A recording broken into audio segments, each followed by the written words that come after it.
mimpi dilamar oleh seseorang yang tidak diketahui rupanya atau dipaksa menikah oleh sekelompok orang, kemudian dorongan yang sangat kuat untuk selalu melakukan onani atau masturbasi.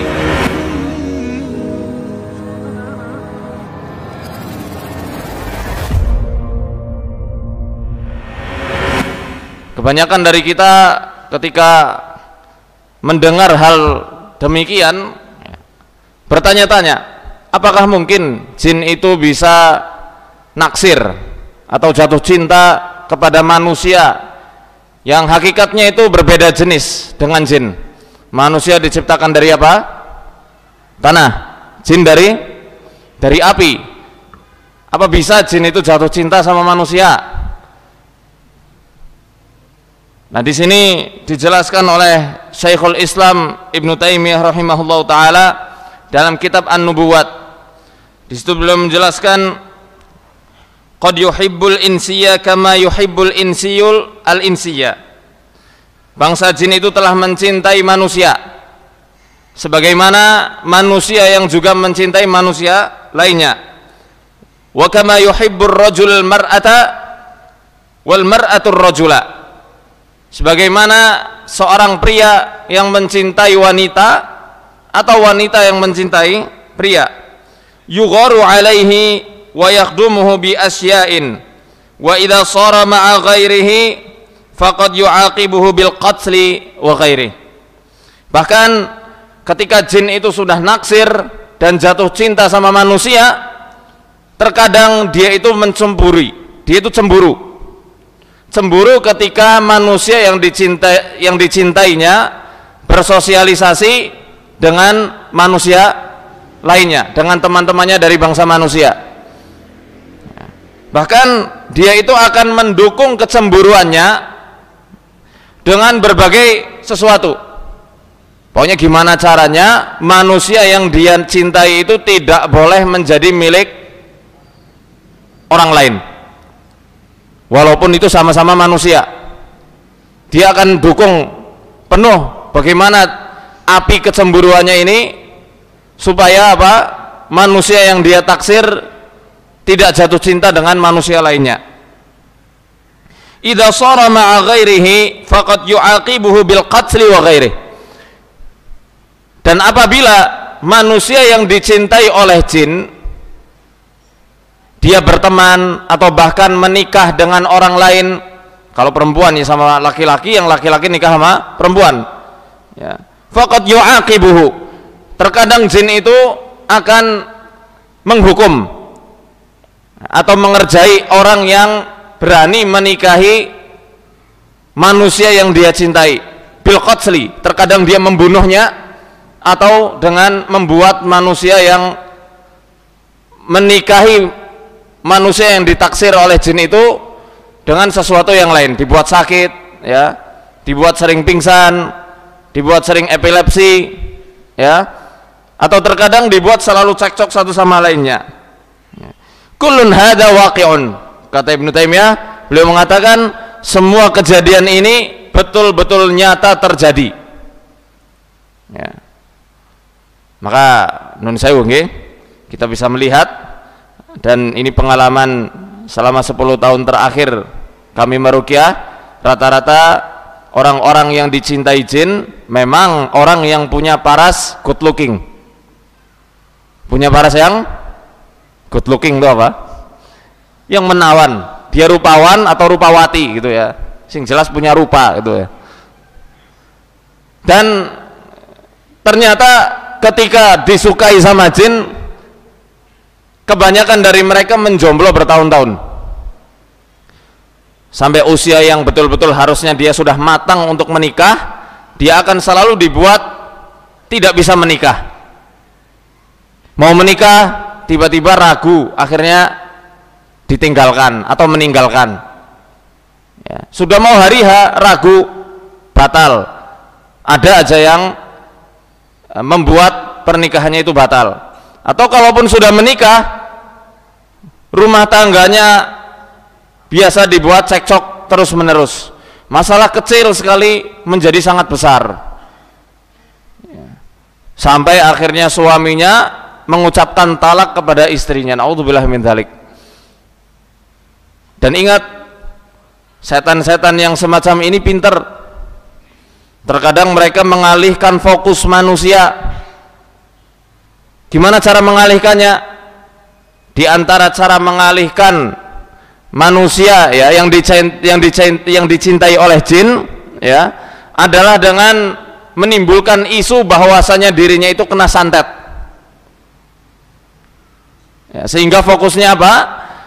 Fokusnya mencari siapa yang menyantet dirinya dan di mana buhulnya, padahal nggak ada. Bukan sihir, ya. Karena yang namanya santet biasanya kan pakai menggunakan media-media tertentu. Ada yang namanya buhul-buhul. Buhul itu ikatan.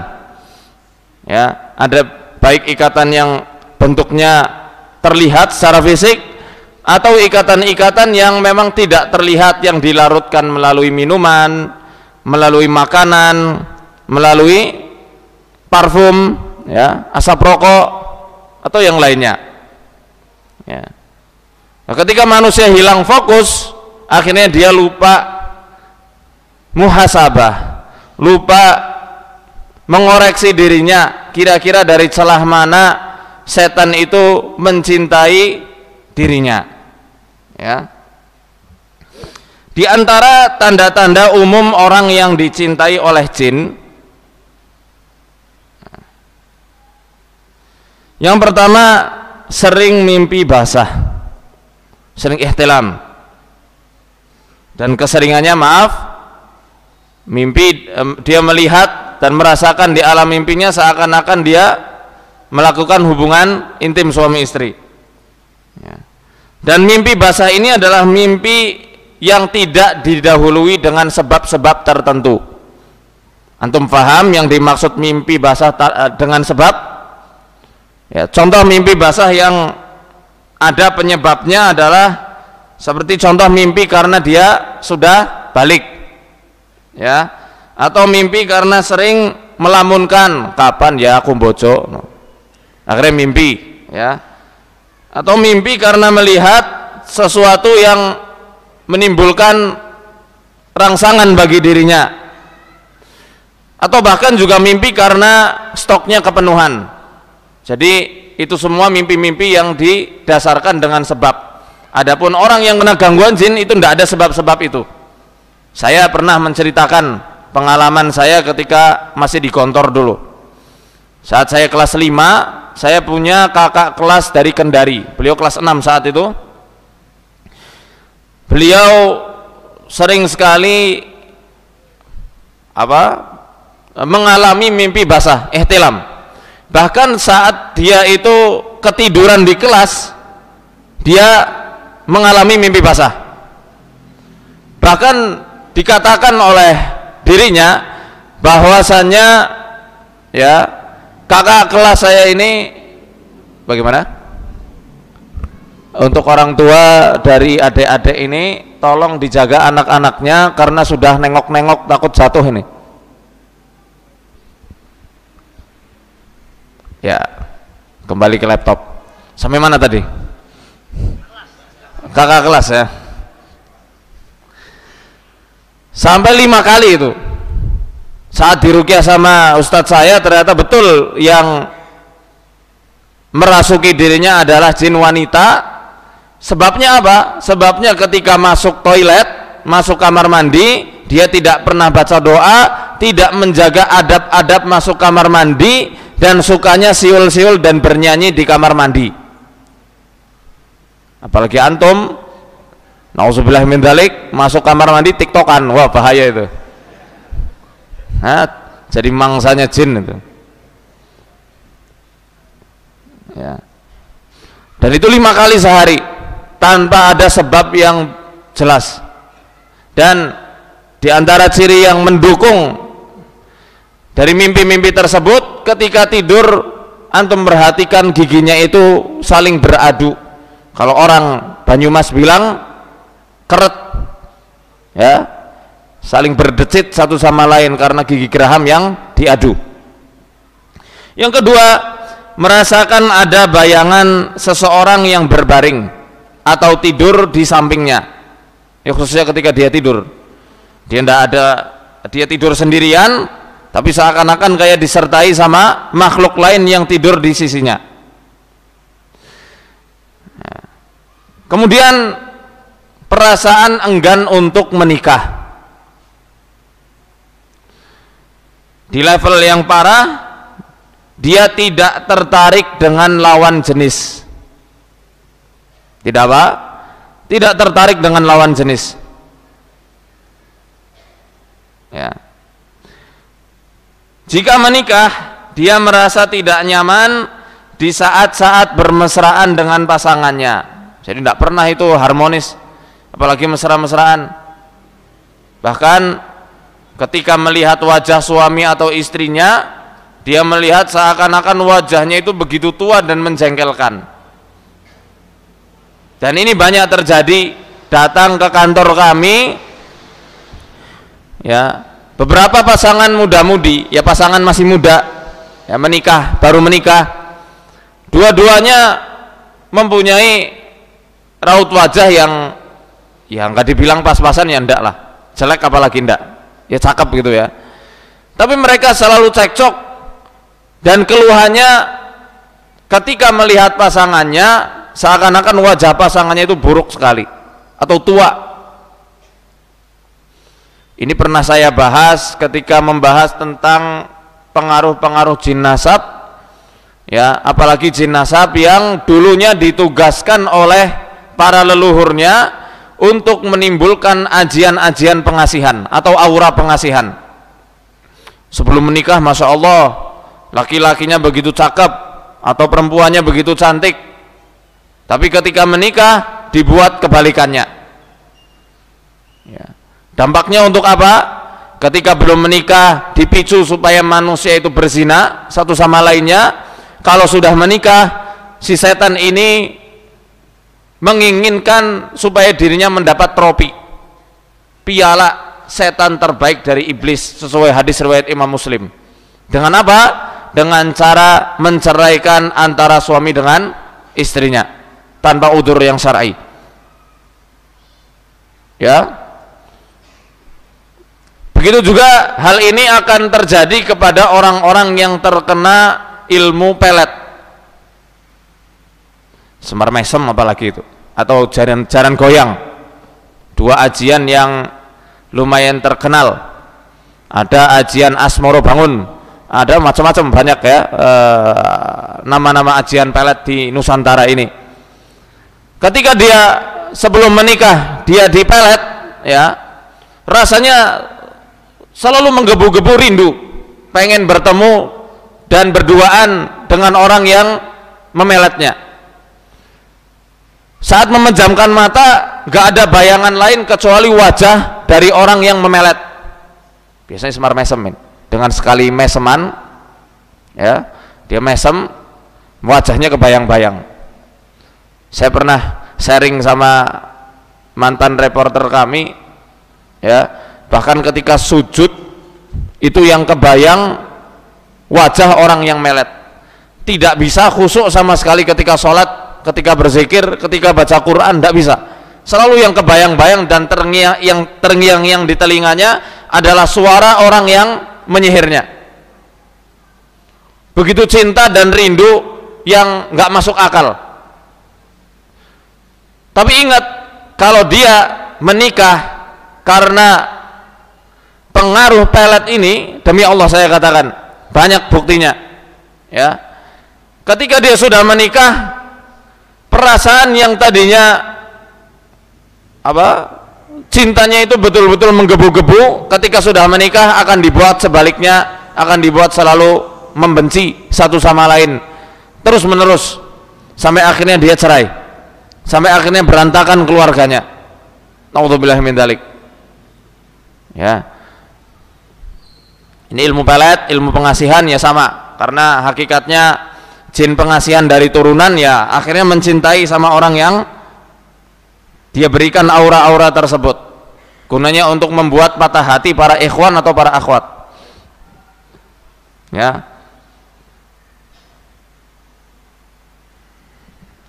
Selanjutnya ciri-cirinya adalah tidak ada keinginan atau merasa sesak dadanya ketika diajak beribadah bareng-bareng di atas ranjang. Dia akan sesak dadanya dan akan merasa jijik terhadap suami atau istrinya sendiri. Nggak kepengen rasanya itu diajak beribadah bareng-bareng. Faham maksudnya ya, bahasa kiasan ini?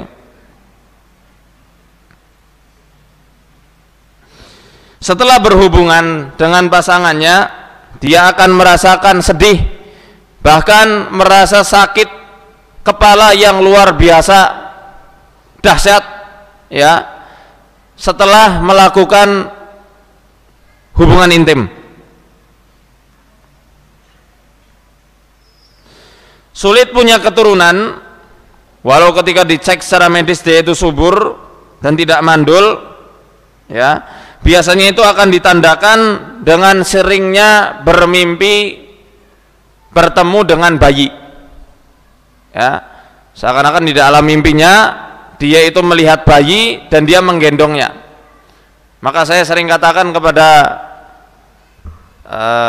para muslimah yang memang mendapat ujian dari Allah Subhanahu wa taala berupa gangguan jin masul isqi ini, hendaknya dia membuang bayi ketika memang dia itu sering dimimpiin bayi di alam mimpinya.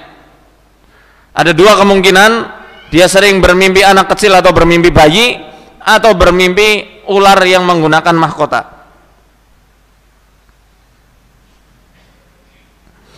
Mimpi dilamar oleh seseorang yang tidak diketahui rupanya atau dipaksa menikah oleh sekelompok orang ya.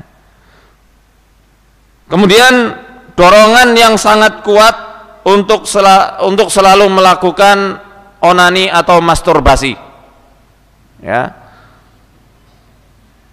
Kemudian gemar menyendiri, dia tidak suka keramaian. Pundak sering merasa berat seakan ada yang digendong olehnya. Timbul sifat merasa paling hebat ya. Sirkulasi haid tidak teratur atau istihadah, atau bahkan tidak haid sama sekali. Ini kan seperti yang dijelaskan dalam hadisnya Asma binti Jahash ya, ketika beliau itu datang kepada Rasul sallallahu alaihi wasallam kemudian berkonsultasi tentang penyakit pendarahan yang terus-menerus dialami olehnya. Pendarahan di sini maksudnya ketika haid. Jadi haidnya itu tidak berhenti-berhenti.